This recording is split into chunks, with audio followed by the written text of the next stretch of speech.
대지진으로 인해 모든 게 무너지고 딸랑 아파트 하나만 남게 된 대한민국. 돈의 가치 역시 상실됐기에 통조림이 새로운 화폐로 자리 잡았는데 이게 자꾸 쌓이고 쌓이다 보니까 시장이만 노릇이 돼.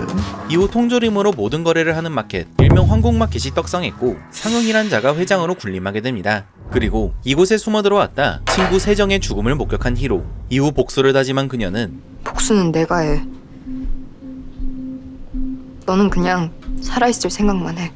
상용의 수금조 태진에게 접근해 함께 황공마켓을 뒤집어보자 합니다. 네가 902호에 들어가고 싶다는 생각 해본 적 없어?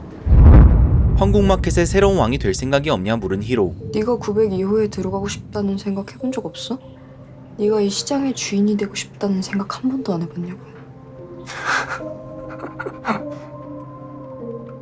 회장님 여기 칼 갖고 못할 것도 없지. 박 회장이 진짜 네 아버지도 아닌데. 이에 태진은 상용과의 과거를 들려주는데 원래는 저 천호동 쪽 편의점에 있었는데 거기서 남은 음식 가지고 싸우다가 다리에 칼 맞았어. 남은 음식을 지키려다 칼에 맞았던 태진. 그렇게 혼자 죽어가는데 누가 내려왔어. 죽기 직전이던 이때 상용이 걸음을 멈춰 세웠고 회장님이었지. 그를 데리고 가 정성껏 치료해 주었습니다. 여기 와서도 한참 죽을까 말까 했는데 간신히 회복했어. 회장님이랑 이미선한테 빚진 게 많아. 미선도 상용과 함께 옆을 지켜줬다 하죠. 박상영 쪽에서 시작해야 될 것 같은데 만날 방법이 없네. 상용에게 직접 접근하는 것도 태진을 활용하는 것도 막혀 답답한 상황. 태진은 박상영한테 목숨을 비춰서 택도 없을 것 같고. 그때 언니 왜 그래? 어디 아파?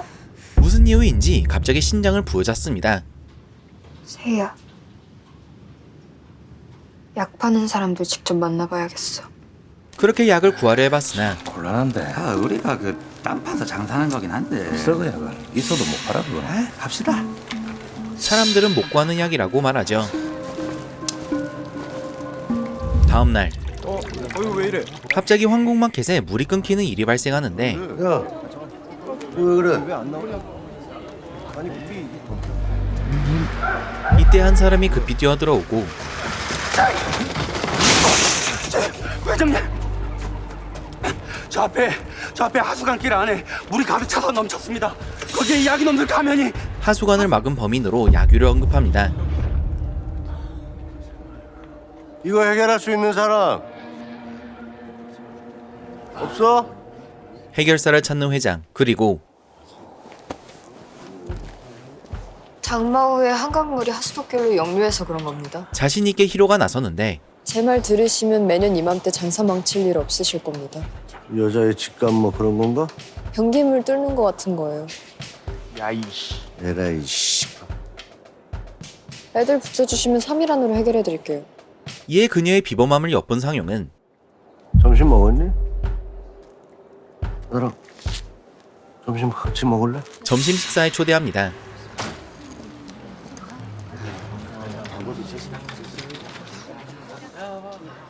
그런데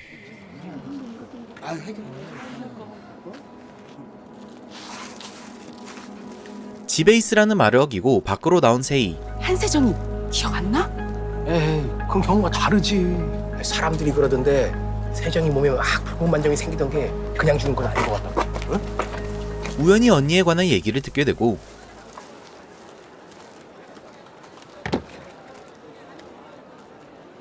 아저씨, 이건 뭐예요?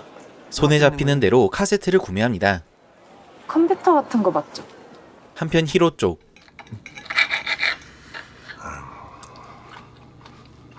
스테이크 안 좋아해? 세정이는 좋아했는데.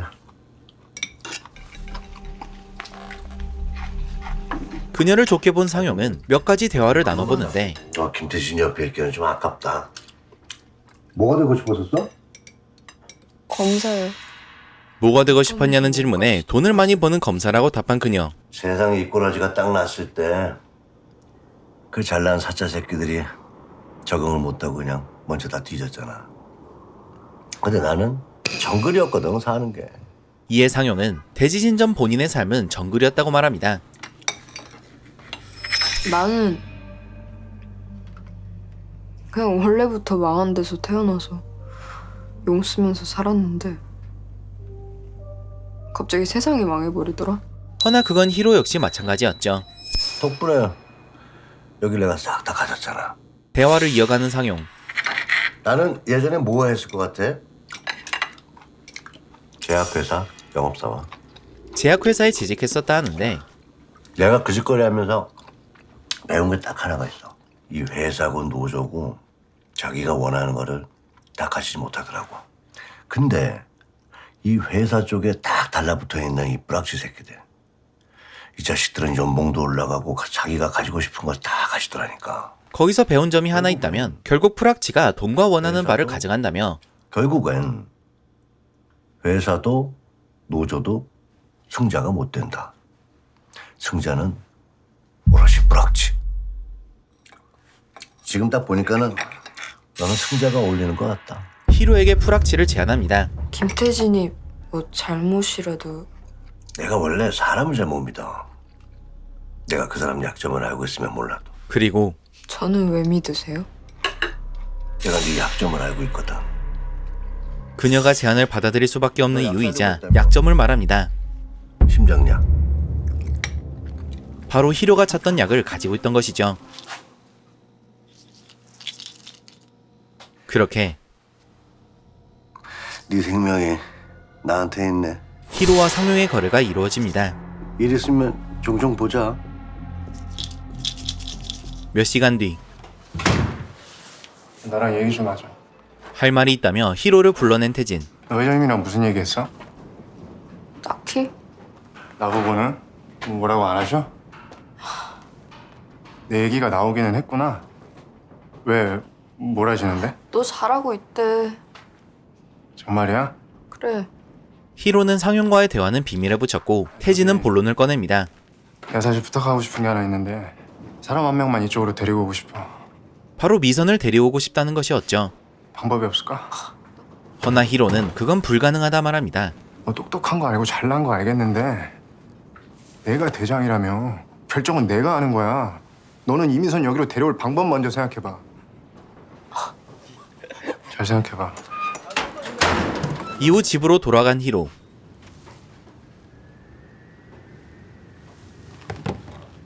내가 밖에서 문이라도 잠글까? 이제 진짜 안 나갈게. 나 얼굴 본 사람은 없지? 세이와 대화를 나누던 그때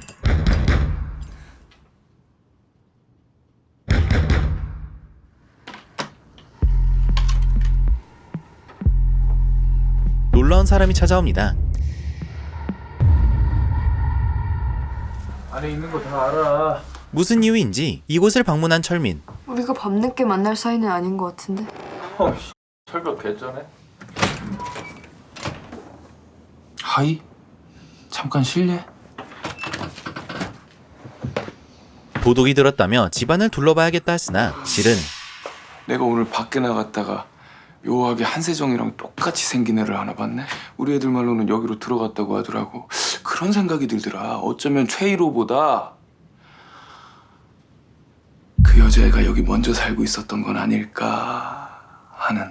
세이를 알아보고 들이닥친 것이었습니다. 이 안에 있지? 한세정 동생. 당당히 대처하는 히로. 네 정신병이 짓거린 대로 믿고 싶으면 어디 한번 뒤져보든지. 그건 좀 천천히 찾기로 하고. 이런 그녀에게 한 가지 제안을 하는 철민. 뭐 한세정이 복수라도 하려고? 너는 그런 패를 잘못 뽑은 거야. 김태진 그 X는 그럴 깜냥이 못 돼. 그럼 너는 뭐가 다른데? 나는 다르지. 박상현 그 틀딱 아주 찢어 죽여버리고 싶으니까. 목표가 같으니 본인과 손을 잡자는 것이었는데 내가 너라면은 여포한테 줄 쓴다. 돕지 않겠다면? 박상용한테 네 정체 다 까발리고 아주 개처럼 굴려줘야지. 빨새끼가.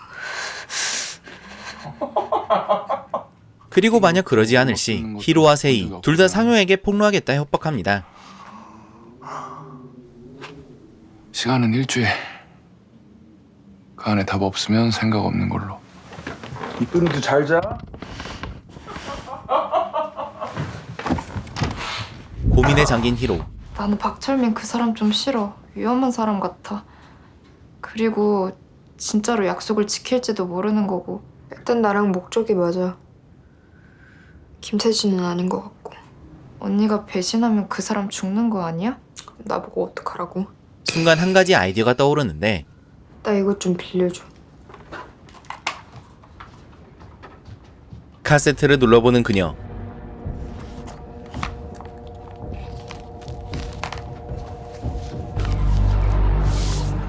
그리고 뭔가를 깨달은 듯 행동하기 시작합니다.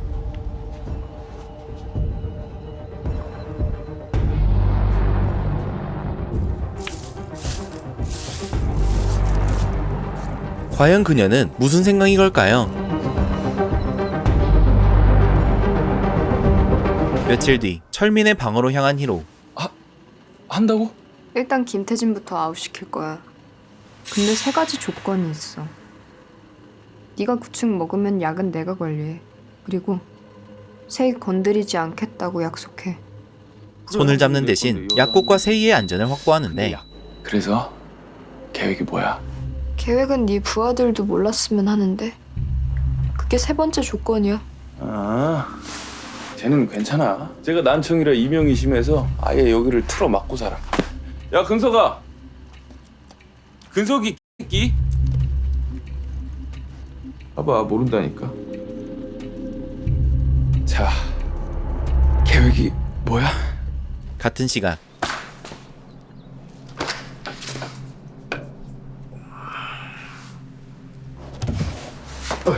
이거 뭐야?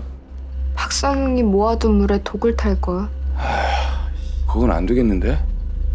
이미 탔어? 식수가 오염돼 있습니다. 이런 이발. 아, 이제 시작이니까 그냥 포기나 해.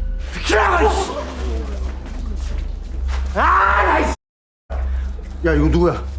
누가 한 짓이야? 야귀가 기웃거리는 걸 목격했다는 철민의 부하.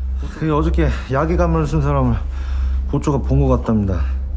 여기서 야간 보초를 쓰는데 야기 한 마리가 저쪽 담벼락에서 움직이고 있었답니다. 여기 가면은 맞는데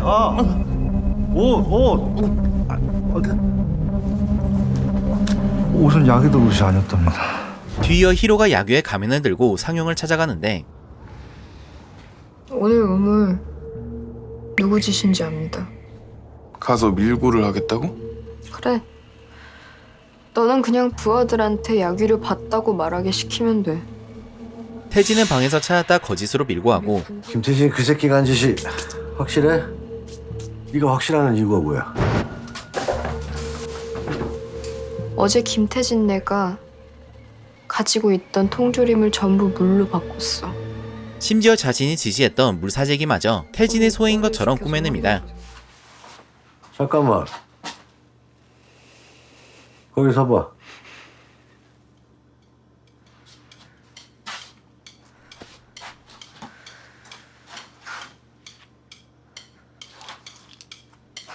이거 받아가야지. 잘했다.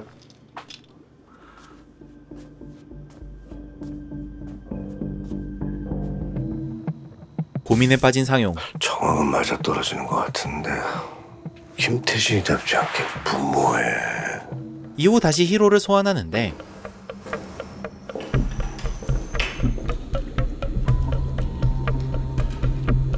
그리고는 다짐한 듯 말합니다. 김태진이 치워야겠다. 치우시겠다는 게 죽이자고. 과연 황국마켓을 둘러싼 이들의 전쟁은 어떻게 막을 내릴까요? 네, 이렇게 웨이브 오리지널 드라마 콘크리트 마켓 시리즈 완정판 4, 5화를 살펴봤습니다. 앞선 회차들이 황국마켓이라는 공간과 룰을 세팅하는 데 집중했다면 4화부터는 마켓 안의 사람들을 집중 조명하는 느낌을 받았는데요. 특히 각자의 생존 방식에 눈이 갔습니다. 단순히 살아남는 걸 떠나 어떻게 그리고 누구와 함께 할 것인가가 전면으로 떠올랐죠. 언제 흔들릴지 모르는 동맹관계들이 등장하고 믿고 있던 선택이 순식간에 위험한 결정으로 바뀌는 순간이 반복되면서 이 마켓이 얼마나 불안정한 공간인지 체감됐답니다. 그리고 이와 동시에 몰입감이 폭발했죠. 개인적으로 가장 궁금한 점은 과연 이 마켓의 최종 주인은 누가 되냐인데 이 자리를 두고 등장인물들이 정면 충돌하는 장면이 해당 시리즈의 하이라이트가 되지 않을까 싶습니다. 콘크리트 마켓 시리즈 완전판은 총 7부작으로 이루어져 있으며 현재 웨이브에서 전회차 시청 가능한데요. 아포칼립스, 심리 스릴러가 결합된 개성 강한 작품이니 꼭 시청해보시길 권해드립니다. 오늘 준비한 내용은 여기까지입니다. 시청해주셔서 감사합니다.